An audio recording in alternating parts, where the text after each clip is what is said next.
Selamat datang teman-teman. Sekarang saya berada di Desa Wisata Rotan Trangsang, Desa Trangsang, Kecamatan Gatak, Kabupaten Sukoharjo, Jawa Tengah.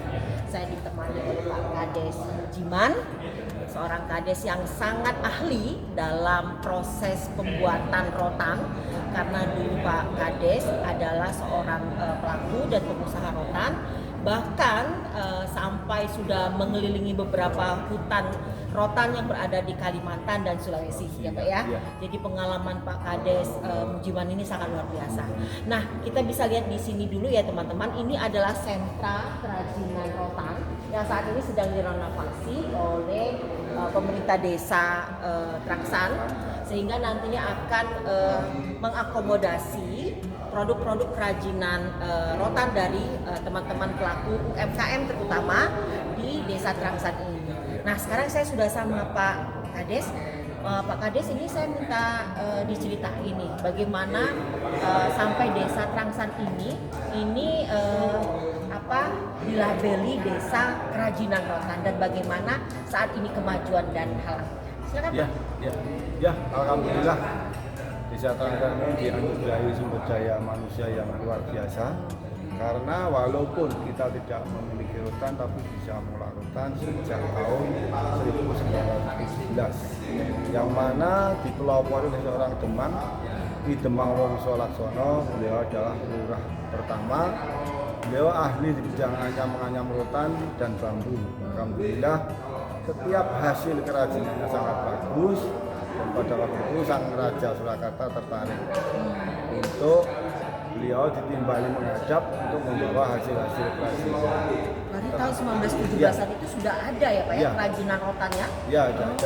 Alhamdulillah setelah menghadap Raja, sang Raja dengan pedang sabdo bahwa industri rotan itu yang menjadi tulang punggung perekonomian di Desa Trangsang di sekitar. Sudah disabdakan ya? Iya. Oke. Dan alhamdulillah setelah kita sang Demang itu menghadap sang Raja, akhirnya perkembangannya sangat luar biasa.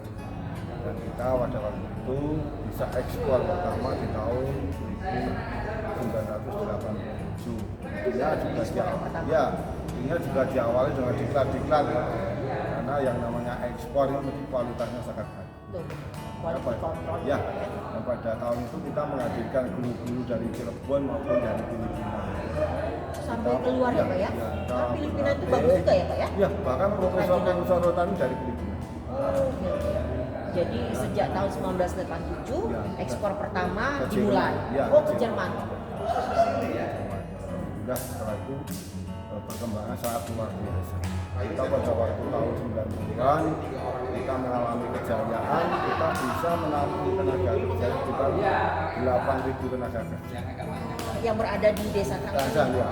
Hampir setiap rumah menampung tenaga kerja 10 sampai 15 orang. Pada waktu itu sangat maju sekali ya Pak ya? Sekali, dan bisa ekspor sekitar 500 kontainer per bulan. 500 kontainer per bulan? Iya. Berapa feet itu? Itu 40 feet. 40 feet. Waktu itu kita memang waktu jaya-jayanya. Berarti itu miliaran rupiah ya, yang berputar satu bulan itu ya? Bisa berapa ratus kontainer yang masuk ke negara. Alhamdulillah pada waktu itu kita memang pernah mengalami penurunan tahun 2006 sampai 2010. Masalahnya apa Pak? Ini sangat kompleks sekali, karena memang ada krisis global yang berkepanjangan, otomatis daya beli dari luar negeri berkurang. Ya, banyak pembeli-pembeli yang membatalkan order, bahkan bahan baku dipermainkan oleh para penjual. Karena ini ekspor ya Pak ya?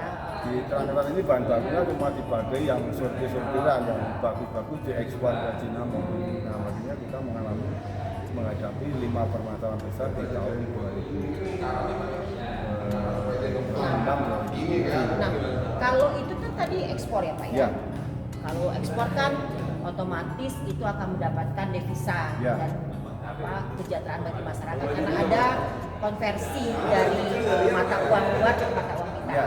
Nah, kalau sekarang Pak, kalau produksi untuk di lokal, dijual di lokal bagaimana Pak? Ya, dari keseluruhan pengrajin kita memang dari 70%-nya kita bergerak di luar, 30%-nya kita bergerak di domestik. Dan kemarin kita di tahun 2016 kita menghadap Bupati Purworejo bagaimana pasar lokal ini bisa menaik omsetnya. Kita akhirnya sepakat dengan para pengrajin maupun pelaku usaha desa Trangsang ini dijadikan desa wisata lokal dalam rangka mengangkat pasar domestik, karena yang kemarin-kemarin tidak tergarap sama sekali sehingga dilupakan ya. Dan alhamdulillah sejak kita dijadikan desa wisata ini pasar domestik juga meningkat sekali. Bahkan produk-produk kita kadang kewalahan. Kita mengambil untuk mencukupi kebutuhan, kita mengambil biji rebuan karena kita juga dapur. Jadi berikan juga ya kepada teman-teman UMKM tersebut mengelola ya. Iya, supaya objeknya terpenuhi. Tapi ini kan Pak produksinya aja kan cuma di sini kan. Bahan bakunya dari mana? Bahan bakunya kita ambil dari Sulawesi, dari Kalimantan, juga dari Jakarta. Sumatera itu Jambi ada, Sumatera Barat ada, Aceh ada. Sekarang bahan bakunya stabil. Stabil. Harganya juga bagus. Harganya bagus. Jadi masih berimbang ya kalau misalnya dengan biaya produksi dengan biaya penjualan masih imbang ya Pak? Masih imbang ya, masih ada keuntungan. Nah sekarang kalau pertanyaannya Pak, ini kan pelaku perorangan ya Pak ya? Iya. Kalau BUMDes yang mengelola usaha produksi rotan ini ada nggak Pak? BUMDes ada juga, kebetulan direkturnya juga pengusaha. Kemarin tentunya kita pernah ekspor kirim perdana ke luar negeri dan kita sekarang itu terkendala dengan aturan ya. Kita bintang tadi masalah NIB ya, kita lagi kita tidak. Jadi untuk BUMDes yang akan ekspor itu harus punya NIB sendiri ya Pak ya? Sementara seluruh pelaku usaha di sini sudah punya NIB. Iya, ada punya karena pengusaha otomatis itu. Iya, ini semoga juga bisa didengar oleh Kementerian Desa ya Pak ya? Sehingga nanti dijadikan penuhi sehingga kita bisa melakukan aktivitas lagi yang lebih luas. Kalau NIB-nya sudah selesai, peluang untuk melakukan ekspor itu akan sangat terbuka ya Pak ya? Terbuka ya. Jadi di sini hampir 60-70% pendapatan berprofesi sebagai ini ya, sebagai pengrajin rotan. Kemudian sisanya petani dan buruh pabrik ya. Jadi memang usaha rotan ini sudah menjadi profesi yang dari sejak dulu. Nah ini Pak yang terakhir Pak, untuk memotivasi teman-teman pelaku usaha kreatif, industri kecil menengah gitu ya Pak ya, dan teman-teman badan usaha milik desa yang ada di desa di seluruh Indonesia nih Pak.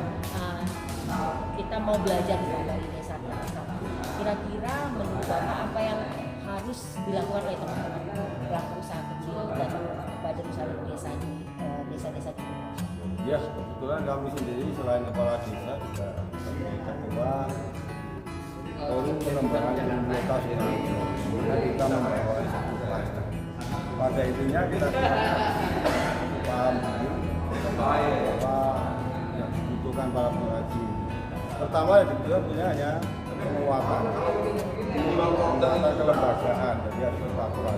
Contohnya klaster ya, klaster rotan ini kita akan memilih pengurus-pengurus yang ada, pengurus yang mau berjuang untuk pengembangan industri. Sedangkan yang kedua adalah pendampingan. Kita mendampingi setiap kegiatan-kegiatan yang ada khususnya di industri. Yang ketiga adalah fasilitasi.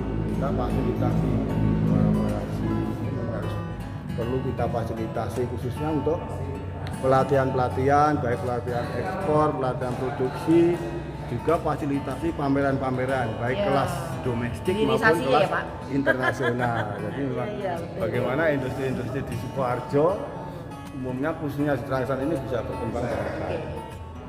Ya, jadi ya teman-teman ya, kita tetap harus ada dukungan dari pemerintah karena ini adalah sektor usaha kecil ya. Karena usaha kecil itu kan punya dua masalah, yaitu sebelum produksi dia punya masalah untuk memproduksi, misalnya permodalan. Kemudian setelah produksi dia punya masalah lagi, yaitu pemasaran. Pemasaran, ya betul. Iya, jadi kalau ini tidak didukung oleh pemerintah gitu, maka usaha-usaha kecil ini akan berjalan di tempat. Nah, teman-teman bisa dilihat ya. Satu lagi Bu, ada yang gimana? sangat penting ya. Sambil jalan Pak. Ya, dan kebetulan tahun ini dipercaya oleh pemerintah pusat sebagai pengelola proyek nasional, yaitu factory sharing atau rumah produksi bersama. Rumah produksi bersama. Yang mana itu kemarin digagas oleh Kementerian Koperasi Republik Indonesia bekerjasama dengan Bappenas. Jadi kayak seluruh produksi rata-rata itu nanti ditempatkan di Ya, dan sini. itu sudah dibikinkan gedung yang luar biasa. Iya. Di mana itu Pak? Di Dukuh Tembunas. Alhamdulillah ini sudah 100% sudah jadi, dan insya Allah itu nanti akan diresmikan beberapa bulan. Jadi produksi rotan-rotan teman-teman UMKM di Trangsan ini nanti ditaruh di satu tempat yang namanya rumah produksi bersama. Rumah produksi bersama. Dan ini memang bukti kepedulian pemerintah yang sangat luar biasa pada desa. Dan kalau ada pembeli bisa ke sana ya Pak ya? Iya. Jadi dia ngelihat, oh saya mau ini 10 ton misalnya ya, oh ini saya mau gini, oh gitu Iya. ya. Jadi itu adalah teman-teman, itu adalah salah satu bentuk dari dukungan pemerintah dan kita ingin pemerintah terus melakukan. Iya. Pak Kades Trangsan Budiman, saya mengucapkan banyak terima kasih Pak. Ya, sama-sama. Semoga hal ini menjadi manfaat bagi teman-teman badan usaha milik desa yang ada di Indonesia dan terus memperkuat kreativitas karena ini kan harus berkreatif terus ya Pak ya. Ya. Bermanfaat dan membawa barokah. Betul. Nah itu tadi bincang-bincang saya sama Pak Kades Budiman. Semoga ini bermanfaat ya teman-teman. Salam dari kami semua dari Desa Trangsan, Kecamatan Gatak, Kabupaten Sukoharjo, Provinsi Jawa Tengah. Salam badan usaha milik desa, Desa Bisa.